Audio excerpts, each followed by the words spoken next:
आज की कहानी बेहद sad love story in Hindi है।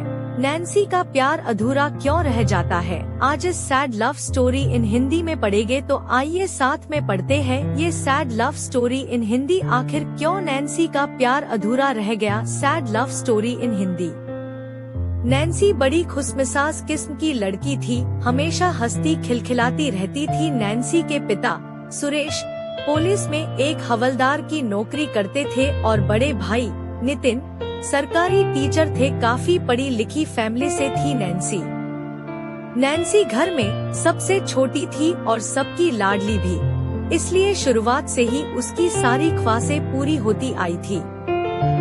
नैन्सी एक लड़के प्रीतम से बेहद प्रेम करती थी। प्रीतम भी नैन्सी से बहुत प्यार करता था।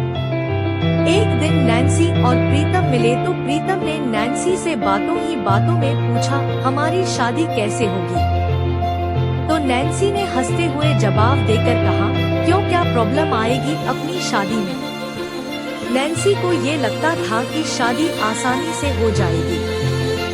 उसे बचपन से ही हर चीज एक बार कहने पर मिल जाती थी, इसलिए उसे लगता था कि शादी भी एक बार कहने पर हो जाएगी। और फिर प्रीतम, बहुत प्रॉब्लम है, परिवार वाले कैसे मानेंगे।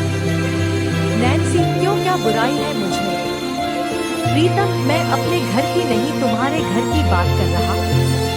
नैन्सी हंसते हुए फिर बोलती है, पागल, मेरे परिवार वाले मेरी सभी बातें मानते और ये भी मान जाएंगे।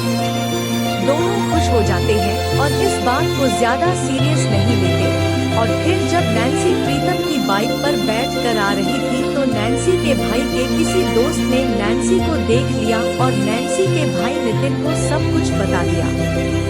जब नैन्सी घर गई तो सब नैन्सी का इंतजार कर रहे थे।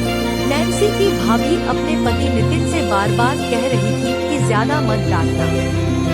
और जैसे ही नैन्सी आई, नैन्सी के पापा ने नैन्सी से पूछा, कहाँ गई थी बेटा।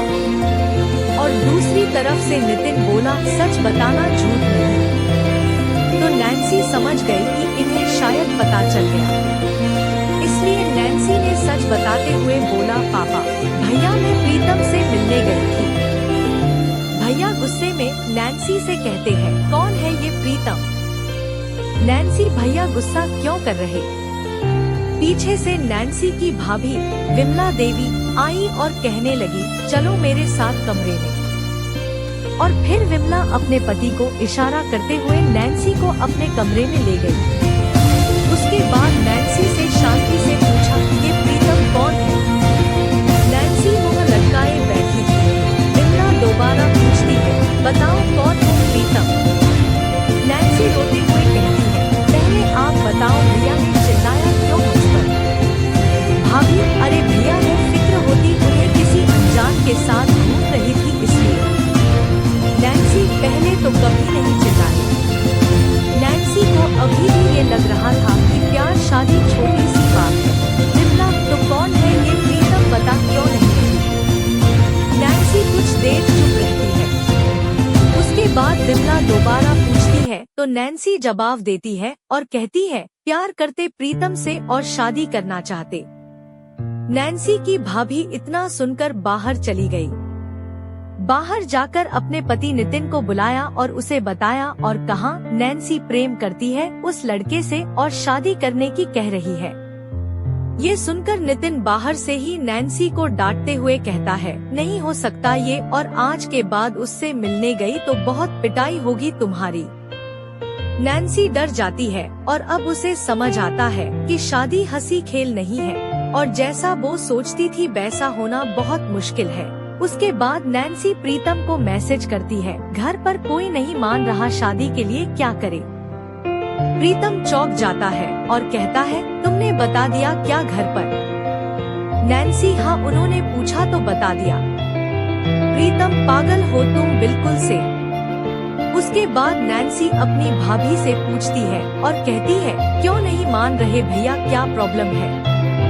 विमला ने नैन्सी को समझाते हुए कहा, देखो नैन्सी, वो लड़का नीची कास्ट का है, तुम्हारे भैया ने सब पता कर दिया, इसलिए नहीं हो सकती शादी वहाँ। नैन्सी, तो कास्ट से क्या होता, कुछ भी हो जाए मैं उसी से करूँगी शादी, कह देना आप भैया से।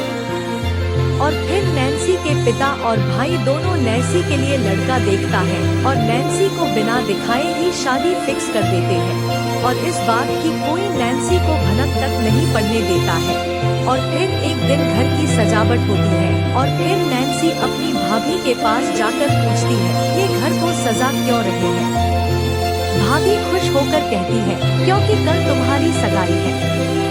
नैन्सी एकदम से शॉक होकर खड़ी रह जाती है और भाभी से कहती है, मुझे नहीं करनी है सगाई वगाई भाभी, और रोने लगती है। विमला उसे कमरे में ले जाती है और कहती है, देखो सब रिश्तेदार देख रहे, ऐसे मत रो। नैन्सी गुस्से में, देखने दो लेकिन मैं ये सगाई और शादी नहीं करूँगी, और फिर भागकर अपने कमरे में चली जाती है। कमरे में जाकर प्रीतम को फोन करके कहती है, कल मेरी सगाई हो रही, किसी ने मुझे बताया नहीं, अब मैं क्या करूं? प्रीतम, मैं तुम्हारे फोन का ही इंतजार कर रहा था, मुझे सब पता चल गया है। नैन्सी रोते हुए, क्या करे अब?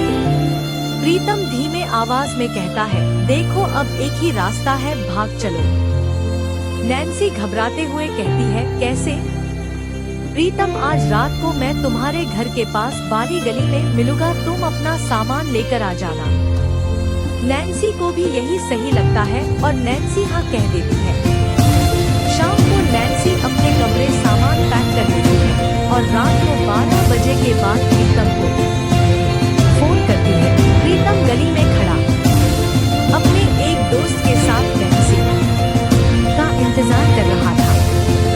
नैन्सी भी डरते डरते घर से निकलती है, लेकिन विमला उसे देख लेती है। उसके हाथ में एक बैग था जो विमला को शक की ओर ले जाता है, इसलिए विमला नैन्सी के पास जाकर उसे रोक लेती है और पूछती है, कहाँ जा रही इतनी रात को? नैन्सी घबरा जाती है और जल्दी जल्दी में कहती है, कहीं नहीं, कहीं नहीं। विमला नैन्सी का हाथ पकड़ के एक तरफ ले जाती है।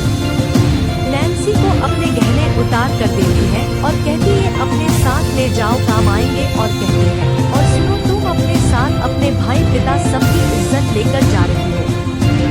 नैन्सी रोते हुए अपनी भाभी को गले लगाती है और कहती है, क्या करे भाभी, मैं प्रीतम के बिना नहीं रह सकती, आप कुछ करो प्लीज। विमला नैन्सी को समझाकर चुप कराती है और कहती है, देखो तुम्हारे भाई और पापा ने तुम्हारी सारी जिद्दें पूरी की है, तुम्हें क्या पता है ये बात, इतना नहीं कर सकती। नैन्सी, लेकिन आप ही बताओ, मैं उस लड़के को जानती तक नहीं, ना ही मैंने उसे देखा है, उसके साथ कैसे खुश रहूंगी मैं? विमला, मैंने भी तुम्हारे भैया को नहीं देखा था, लेकिन मैं खुश हूँ ना। नैन्सी, आपने किसी से प्यार नहीं किया था, आपको तो किसी ना किसी से शादी करनी ही थी। विमला, ठीक है, अगर तुम अपने भाई पिता के बगैर रह सकती तो चली जाओ, मैं तुम्हें नहीं रोकूंगी। नैन्सी चुप रह जाती है और अपना बैग रख देती है। उसके बाद विमला नैन्सी को उसके कमरे तक लेकर जाती है और उससे कहती है, देखो नैन्सी, तुम एक इंसान के लिए अपना परिवार कैसे छोड़ सकती? नैन्सी विमला की बात से सहमत हो जाती है। नैन्सी का फोन बजता है, उस पे प्रीतम का फोन आ रहा था। नैन्सी अपनी भाभी को फोन देती है। विमला प्रीतम से फोन उठाकर बात करती है और उससे कहती है, वो नहीं आ रही प्रीतम, तुम घर चले जाओ और उसे हमेशा के लिए भूल जाओ। प्रीतम रोने लगता है और कहता है, भाभी मैं नहीं रह पाऊंगा उसके बिना, प्लीज भेज दीजिए। विमला फोन रख देती है और नैन्सी को लिटाकर सोचते सोचते अपने कमरे में जाती है। सुबह होते ही नैन्सी की सगाई की तैयारी होने लगती है, लेकिन विमला सोच में डूबी थी और सोच रही थी कि ये गलत हो रहा है। वह सीधी अपनी सास के पास जाती है और कहती है, मम्मी जी, आपको नहीं लगता कि ये गलती हो रहा है?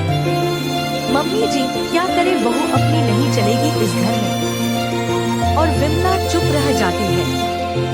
सब कुछ चुपचाप देख रही थी विमला और उसे नैन्सी पर तरस आ रहा था, इसलिए विमला अपने पति के पास गई और उनसे कहा, ये गलत कर रहे आप।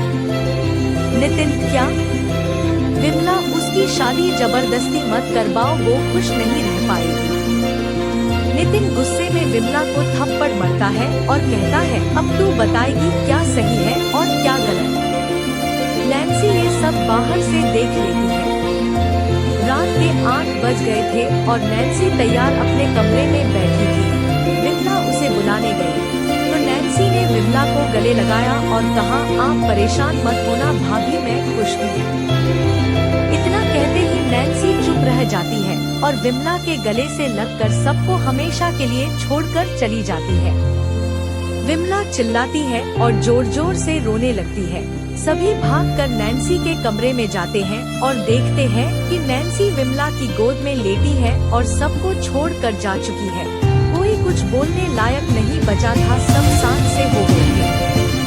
प्रीतम को पता चलता है तो प्रीतम नितिन और नैन्सी के पिता